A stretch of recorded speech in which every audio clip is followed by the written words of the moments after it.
what I'm talking about. Wait! Okay, now, from the beginning. Hit it, boys.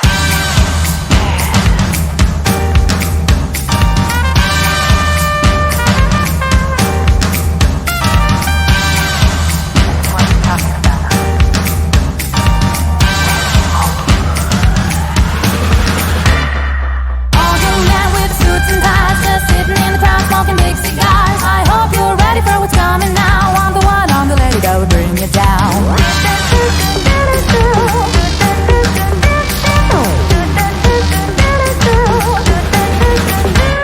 There's a joint on the corner where the big boys play, where the whiskey's running like the... Hello everyone, welcome to Man in Black channel. Please don't forget to subscribe, like and press the bell icon. Today we are going to teach you future simple tense, which is very simple. Ashkan! What? Where are you, man? Come! I'm not Listen. coming. Come fast! Okay, I will. Merhaba arkadaşlar. Şu an saatlerimiz 18.00'ı göstermekte. Güzel bir cuma akşamında yine sizlerleyiz. Arkadaşlar, bugün kullanabilir ve kuralları çok basit olan bir tensle karşınızdayız. Simple Future Tense, yani gelecek zaman. Arkadaşlar, Simple Future Tense iki yapıya ayrılmaktadır. Bir tanesi will, diğeri ise be going to. İlk olarak will yapısını bizler ele aldık. Hatırlatma yapalım. Lütfen abone olmayı ve bildirim butonlarınızı açmayı unutmayınız arkadaşlar. Let's get started. Go ahead. Okay, future simple tense, as I said, is very simple. Let's check it out how to make positive, negative and question. Number first, positive. Subject plus will plus verb. Verb means verb 1 plus object. Good. Arkadaşlar, Future Simple Tense'in kurallarını bir göz atalım. Arkadaşlar, bu kurallarda özne fark etmez. Hepsinden sonra gelecek olan yapı will'dir. Subject, özne. Arkasından gelen will kalıbı, onun arkasından gelen verb 1. Yani fiilin birinci hali, son olarak da nesnedir arkadaşlar. Örneklerle açıkladık, bir göz atalım. Go ahead, Şarek. Okay, there are two examples. I will go to India. She will go to market. Arkadaşlar, ilk örneğimize bakalım. I will go to India. Ben Hindistan'a gideceğim. İkinci örneğimiz she will go to market. O markete gidecek. Şarek. Okay, how to make negative? The same sentence. Subject plus will not plus verb plus object. Also, will not you can say want. Perfect. Arkadaşlar, will kalıbının negatif formunun kurallarına bakalım. İlk olarak öznemiz, arkasından will not, öznenin birinci hali ve nesne olarak. Arkadaşlar, şunu unutmayalım. Will not aynı zamanda karşınıza want olarak da gelebilir. Shall I go ahead? Okay, examples. I will not go to India, or I can say I want to go to India. Perfect. Second example, she will not go to market. Perfect. Arkadaşlar, ilk cümlemiz I will not go to India. Ben Hindistan'a gitmeyeceğim. İkinci örneğimiz she will not go to market. O kız markete gitmeyecek. Arkadaşlar, I want ya da she wants olarak da söyleyebilirsiniz. Şarek. Okay, last one. How to make question in future simple tense. Will first come. Will plus subject plus verb 1 plus object plus the most important question mark. Perfect. Arkadaşlar, soru kalıplarının kurallarına bakalım. İlk olarak bu sefer will başa geliyor arkadaşlar. Will, özne, fiil ve nesne olarak karşımıza kurallar çıkıyor. Go ahead, Şarek. Okay, example. Will I go to India? And question mark, the most important thing. Will she go to market? And question mark. Perfect. Arkadaşlar, önemli bir hatırlatma yapacağım.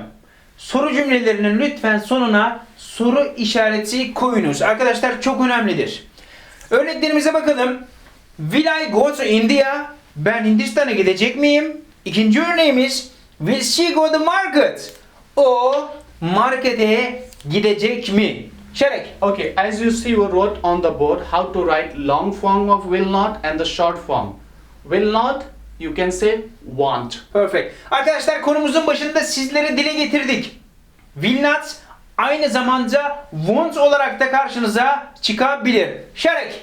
And when you use, this is the most important thing. When you talk about future prediction, I mean that you are talking about the future, or when you like promise something. For example, you can say, I will help you. I Perfect. will help you.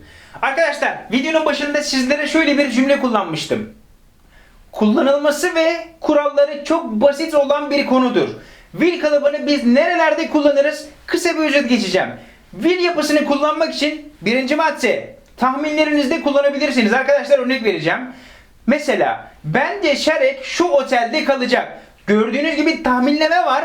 Onun için he will kalıbını kullanacağım. İkinci madde. Arkadaşlar konuşma sırasında vereceğiniz kararları söylerken will kalıbını kullanıyorsunuz. Mesela bir restoranda oturuyorsunuz. Garson yanınıza geldi. Ne istiyorsunuz efendim dediğinde o an karar veriyorsunuz. Dikkat edin. Ben kahve ya da kola içeceğim derken kullanacağınız kalıp will kalıbıdır. Mesela I will drink coke, I will blah blah something like that gibi. O an karar verdiniz. Kullanacağınız kalıp will'dir arkadaşlar. Özne fark etmez. She, he, we, they'den sonra gelecek olan kalıp will kalıbıdır.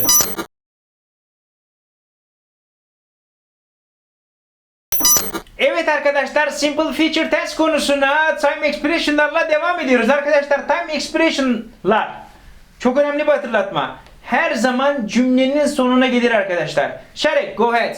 Okay, Ashkan. Time expression in future simple tense. The most important thing is that time expression always comes at the end of the sentence. For example, I will watch a movie tomorrow. Perfect. Arkadaşlar, tomorrow, yarın.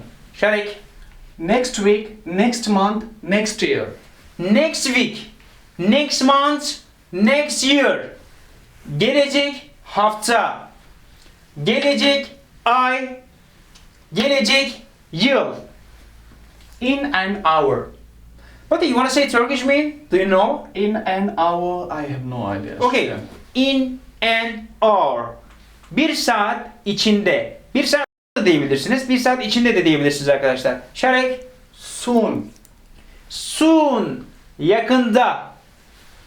The day after tomorrow. The day after tomorrow. Yarından sonra. Later this evening. Later this evening. Bu akşamdan sonra. In near future. In near future. Yakın gelecekte. Buddy, what is the next one? We are going to see some examples. Arkadaşlar örneklerle devam ediyoruz. Görüşmek üzere.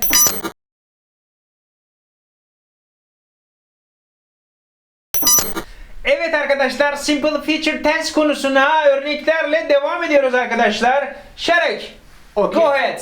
Examples of future simple tense. You can say positive, negative, questions and time expression as well. Number first, I won't come to your home. I won't come to your home. Ben evine gelmeyeceğim. Go ahead.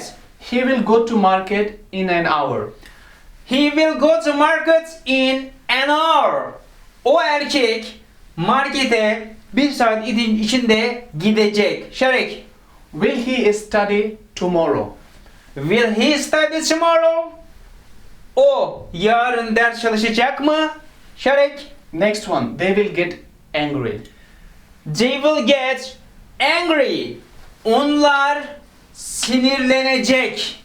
Şarek. Next, we won't be here next month. We won't be here next month. Gelecek ay biz burada olmayacağız. Şarek. Will she call me later this evening? Will she call me later this evening? Bu akşam, yani bu akşamdan sonra o beni arayacak mı? Şarek. What's the next one? I think it's enough for today. Okay. Thank you so much for watching our video. If you have any question, please let us know and please don't forget to share, subscribe, like and press the bell icon. Evet arkadaşlar, Simple Future Tense konusunun part 1'inin sonuna gelmiş bulunmaktayız. Lütfen abone olmayı ve beğenmeyi unutmayınız. Arkadaşlar aklınıza gelen herhangi bir soru varsa lütfen yorumlar kısmına belirtmekten çekinmeyiniz. İyi günler arkadaşlar. Have a nice day guys. Let it go, bring it down.